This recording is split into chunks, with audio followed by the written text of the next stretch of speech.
Hello दोस्तों, welcome back our YouTube channel UB cuters study. कैसे हैं आप सभी लोग? उम्मीद करते हैं कि आप लोग अच्छे होंगे। तो दोस्तों, आज हम लोग इलाहाबाद हाई कोर्ट की जो वैकेंसी है stenographer, junior assistant, group D और ड्राइवर, इसका हम लोग हिंदी का प्रैक्टिस सेट 12वां करेंगे। इसके पहले हम लोगों ने 11 कर लिया है, तो यदि आप लोग उसको अभी तक नहीं किए हैं तो जरूर कर लीजिएगा। तो आइए हम लोग शुरू करते हैं। हमारा पहला क्वेश्चन है, अभी अभी राधा सो गई। इसमें दोस्तों कौन सा काल है? आसन्न भूतकाल। और दोस्तों आसन्न भूतकाल क्या होता है? जिस वाक्य से यह प्रतीत हो कि जो हमारा कार्य है वह अभी अभी जस्ट अभी समाप्त हुआ है, ऐसा अगर किसी वाक्य में प्रतीत हो तो उसमें दोस्तों आसन्न भूतकाल होता है। जैसे इसमें अगर हम देखें तो अभी अभी राधा सो गई, यानी कि राधा जो सोई है वह अभी अभी सोई है, यानी कि अभी जस्ट काम जो है पूर्ण हुआ है।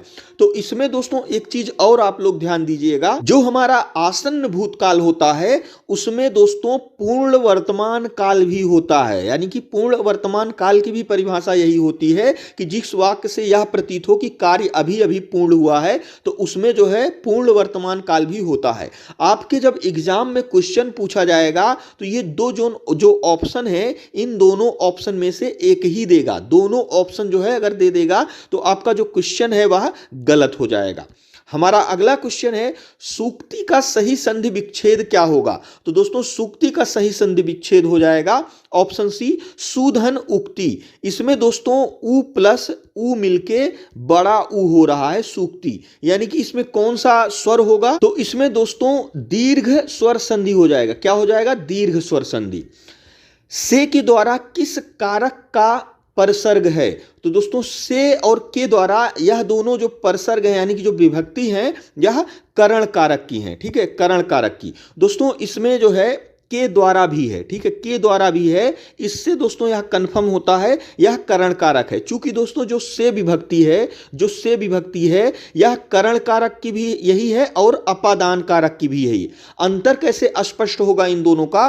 तो दोस्तों जो करण कारक होता है उसकी परिभाषा यह होती है कि जब किसी कार्य को करने के लिए साधन या फिर माध्यम की आवश्यकता होती है, वहां पर दोस्तों क्या होता है? वहां पर करण कारक होता है। जैसे दोस्तों वह कलम से लिख रहा है, यानी कि जो उसका लिखने का कार्य है वह किससे हो रहा है? वह कलम से हो रहा है। तो यहां पर जो कलम है वह माध्यम या फिर साधन का जो है काम कर रहा है। इसी तरह से अगर हम अपादान कारक की बात करें तो इसकी परिभाषा होती है जहां पर अलगाव की स्थिति उत्पन्न हो वहां पर दोस्तों अपादान कारक होता है। इसको ध्यान से समझिएगा तभी समझ में आएगा, क्योंकि अपादान और करण कारक की जो विभक्ति होती है वह से होती है, सेम दोनों की होती है। एक में दोस्तों साधन की जरूरत पड़ती है करण में, और अपादान में अलगाव की स्थिति होती है। इसको हम लोग दोस्तों एक एग्जाम्पल से समझते हैं। इसमें दोस्तों दो वाक्य आप लोगों को हम दे रहे हैं। पहला है, दीपक स्कूटर से गिर गया। दीपक स्कूटर से गिर गया,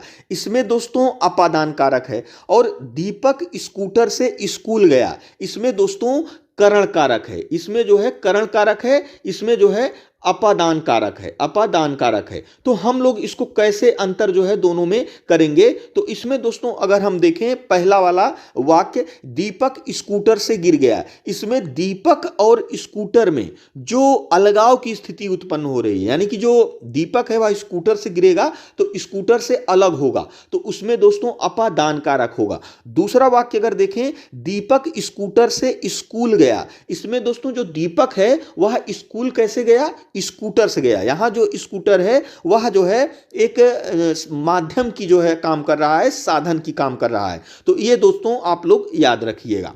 निम्नलिखित में से सर्वोत्तम वर्तनी का चयन कीजिए। तो इसमें दोस्तों जो सर्वोत्तम यानी कि जो सबसे सही वर्तनी है वह है गरिष्ठ, यानी कि ऑप्शन बी इसका सही हो जाएगा।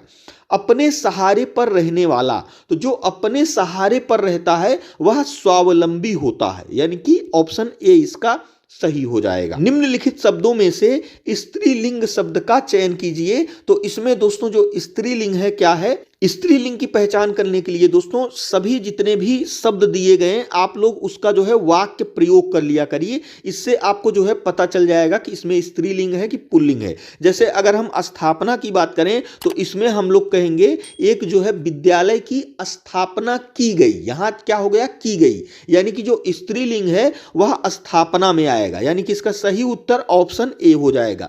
अगर स्वदेश की बात करें तो स्वदेश हमारा कैसा है? स्वदेश हमारा कौन सा है? तो इसमें जो दोस्तों पुल्लिंग आ रहा है। अध्याय, यह कौन सा अध्याय है? इसमें भी दोस्तों पुल्लिंग आ रहा है। और अपराध में भी पुल्लिंग आएगा। निम्न में से प्रेरणार्थक क्रिया है। प्रेरणार्थक क्रिया क्या होती है? तो यह दोस्तों इसको पहले हम लोग समझ लेते हैं। यह दो प्रकार की होती है। इसमें दोस्तों एक होता है प्रथम प्रेरणार्थक और दूसरा होता है द्वितीय प्रेरणार्थक। ठीक है, प्रथम प्रेरणार्थक क्या होता है?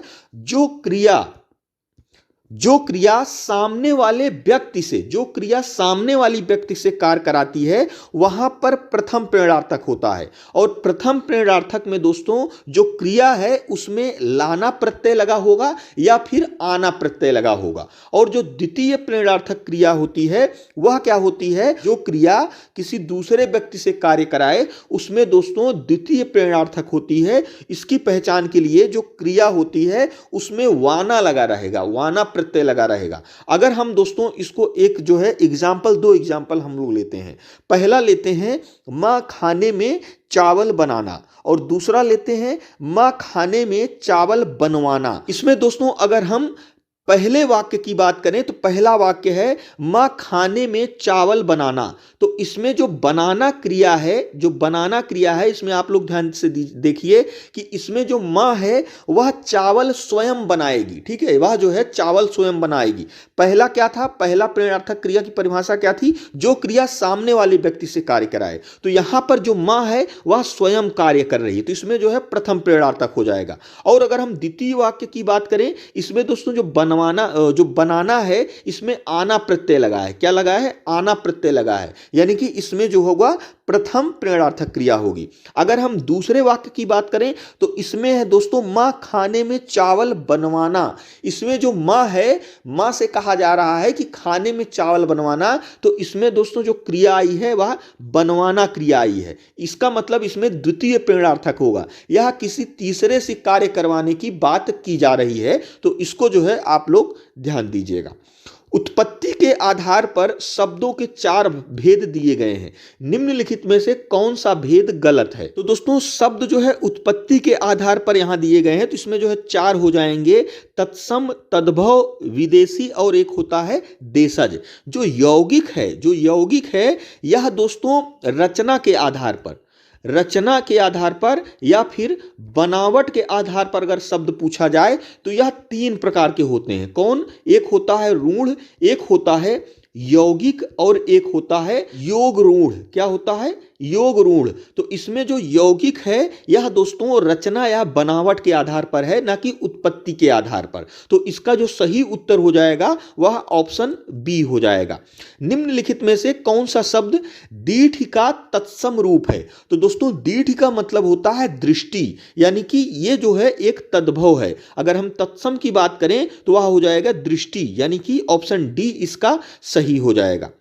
रित का अर्थ है, तो दोस्तों जो रित का अर्थ होता है वह सत्य होता है। ऑप्शन ए इसका सही हो जाएगा। सही कथन चुनिए, तो इसमें दोस्तों या और वा ध्वनियां अर्ध स्वर कहलाती हैं और व्यंजन का उच्चारण बिना स्वर की सहायता से हो सकता है, जबकि बिना स्वर की सहायता से व्यंजन का उच्चारण नहीं हो सकता है, यानी कि ये गलत है। अवधेश का विग्रह अवधेश होगा, यह भी गलत है दोस्तों। हिंदी में व्यंजनों की संख्या 60 नहीं होती है, 33 होती है, यानी कि इसमें जो सही उत्तर हो जाएगा ऑप्शन ए हो जाएगा। दोस्तों जो अंतस्थ व्यंजन होते हैं, अंतस्थ व्यंजन कौन से होते हैं? या, रा, ला और वा। इसमें दोस्तों जो या और वा है, इनको दोस्तों क्या बोला जाता है? इनको अर्ध स्वर बोला जाता है। क्या बोला जाता है? अर्ध स्वर, जो हमें क्वेश्चन की बात कर रहा है। और दोस्तों अगर हम रा की बात करें तो इसको बोलते हैं दोस्तों लुंठित। क्या बोलते हैं? लुंठित। और अगर हम ला की बात करें तो इसको बोलते हैं दोस्तों पार्श्विक व्यंजन। क्या बोलते हैं? पार्श्विक व्यंजन। ये चारों दोस्तों एक अंतस्थ व्यंजन है। अंतस्थ के साथ साथ जो या और वा है वह अर्धस्वर कहलाता है। और अगर हम रा की बात करें तो इसको लुंठित व्यंजन कहते हैं और ला को जो है पार्श्विक व्यंजन कहते हैं। तो इसको आप लोग ध्यान दीजिएगा, क्योंकि आपके एग्जाम में यह डायरेक्ट पूछ लिया जाता है। और अगर हम लुंठित की बात करें, लुंठित और पार्श्विक याद कैसे किया जाएगा, तो इसमें दोस्तों लुंठित में ला है, यानी कि जब लुंठित आए तो इसका मतलब आप लोग ये समझ लीजिएगा कि उसमें ला नहीं होगा बल्कि रा होगा। इसको याद करने का जो है तरीका है, 2-3 बार इसको आप लोग देखेंगे तो आपको यह याद हो जाएगा। अवांछित संवाद अर्थ के लिए उपयुक्त मुहावरा है। अवांछित संवाद का मतलब होता है कि दोस्तों बिना चाहे हुए किसी से संवाद करना या फिर बात करना। तो इसका जो मुहावरा होगा वह हो जाएगा सिर खाना, यानी कि ऑप्शन सी इसका सही हो जाएगा। यानी अगर आप लोग बिना किसी मन के किसी से संवाद कर रहे हैं, बात कर रहे हैं, तो उसमें आप लोगों का सर दर्द करने लगेगा। इससे आप लोग जो है याद रख सकते हैं। कड़ाही से गिरा चूल्हे में आ पड़ा का भाव है। कड़ाही से गिरा यानी कि दोस्तों कड़ाही में तेल है और तेल खौल रहा है, ठीक है। उसमें तो कोई चीज जो है वह परेशान है, यानी कि जब कोई चीज जो है कड़ाही में खौल रहा है तो इसका मतलब वह जो है बहुत ही मतलब एक एग्जाम्पल से इसको समझने की बात है कि वह जो है बहुत परेशान है। अब दोस्तों कड़ाही से अगर चूल्हे में गिर गया तो चूल्हा क्या है? चूल्हा जल रहा है। तो एक समस्या के बदले कुछ और भी समस्या में पड़ जाना, यानी कि इसका सही उत्तर हो जाएगा एक विपत्ति से छूटकर दूसरी में आ पड़ना। यानी कि आप कड़ाही से तो गिर गए, बच गए, लेकिन चूल्हे में गिर गए, चूल्हे में आग लगी है, उसमें भी जो है आप परेशान हो जाएंगे। यानी कि एक विपत्ति से छूटकर दूसरी विपत्ति में पड़ जाना। मृत्युंजय पद में कौन सा समास है? तो दोस्तों अगर हम मृत्युंजय की बात करें तो मृत्युंजय दोस्तों शिव के लिए प्रयोग किया जाता है। जो मृत्यु को जीत लिया हो, मृत्यु को जीतने वाले को ही मृत्युंजय कहते हैं। तो इसमें अगर हम बात करें तो किसी तीसरे का भाव यहां से उत्पन्न हो रहा है, और जब भी किसी शब्द में किसी तीसरे का भाव उत्पन्न हो तो वहां पर बहुब्रीहि समास होता है, यानी कि ऑप्शन बी इसका सही हो जाएगा। निम्नलिखित शब्दों में कौन अनुकरणात्मक शब्द है? तो दोस्तों अनुकरणात्मक शब्द का मतलब होता है कि अनुकरण करना, यानी कि नकल करना। तो अगर हम इसमें बात करें खड़खड़ की, तो दोस्तों जो खड़खड़ है इसमें 2 शब्द है, एक है दोस्तों खड़ और एक है खड़। तो ये जो खड़ है इसका जो है दोस्तों क्या कर रहा है? अनुकरण कर रहा है, नकल कर रहा है। तो इसमें दोस्तों जो खड़खड़ है यह हो जाएगा। इसी के साथ साथ अगर एग्जाम्पल और हम देखें तो जो बिल्ली म्याऊ म्याऊ करती है, म्याऊ म्याऊ भी दोस्तों एक अनुकरणात्मक शब्द है। यह जो है म्याऊ म्याऊ पहला वाला दूसरे का अनुकरण कर रहा है। तो दोस्तों जो घड़ी की टिक टिक होती है वह भी एक जो है अनुकरणात्मक शब्द है। यानी कि इसकी जो पहचान है उसको आप लोग देखेंगे, इसमें 2 शब्द दिया रहेगा और दोनों दोस्तों एक ही शब्द रहेगा, उसका दोनों का मतलब एक ही रहेगा। तो चूंकि इसमें अनुकरण करना होता है तो ये टिक है यह दूसरे वाले का अनुकरण कर रहा है, तो इसको आप लोग याद रखिएगा। अनुरूप का विलोम होगा, तो दोस्तों जो अनुरूप का विलोम होता है वह होता है प्रतिरूप, यानी कि ऑप्शन बी इसका सही हो जाएगा। इसमें दोस्तों विरूप जो है नहीं लगाइएगा, क्योंकि विरूप का मतलब होता है कई रूपों वाला, ठीक है। तो इसमें जो है इसका सही उत्तर ऑप्शन बी हो जाएगा।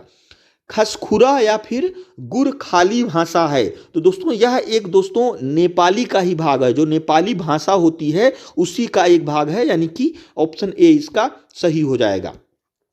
किस किस से झगड़ा करते फिरोगे रेखांकित पद है, तो दोस्तों ये जो किस किस है यह कौन सा पद है? तो यह दोस्तों एक सर्वनाम है। सर्वनाम कौन सा सर्वनाम है? तो यह दोस्तों एक अनिश्चयवाचक सर्वनाम है। चूंकि किस किस से झगड़ा करोगे इसमें कन्फर्म नहीं है कि किस किस से करोगे, तो इसका जो सही उत्तर ऑप्शन डी हो जाएगा। बहु का बहुवचन क्या है? तो दोस्तों बहु का बहुवचन होता है बहुएं, यानी कि ऑप्शन बी इसका सही हो जाएगा। सम उपसर्ग से निष्पन्न शब्द कौन सा है? यानी कि इसमें से ऐसा कौन सा शब्द है जिसमें सम उपसर्ग लगा है? या अगर हम दोस्तों संस्कार का संधि विच्छेद करें तो यह हो जाएगा दोस्तों सम धन कार। तो इसमें दोस्तों जो सम है वह उपसर्ग है, यानी कि संस्कार में सम उपसर्ग लगा है, ऑप्शन ए इसका सही हो जाएगा। अब दोस्तों हम लोग एक गद्यांश पढ़कर इससे संबंधित पांचों क्वेश्चन का आंसर देंगे। गद्यांश पढ़ते समय ये ध्यान दीजिएगा कि इससे संबंधित जो भी क्वेश्चन बनेगा वह सारा क्वेश्चन आपके इसी गद्यांश से मिलेगा। इसमें आप लोग बाहर से कोई दिमाग मत लगाइएगा, नहीं तो आपका जो क्वेश्चन है वह गलत हो जाएगा। तो आइए हम लोग सबसे पहले गद्यांश पढ़ लेते हैं।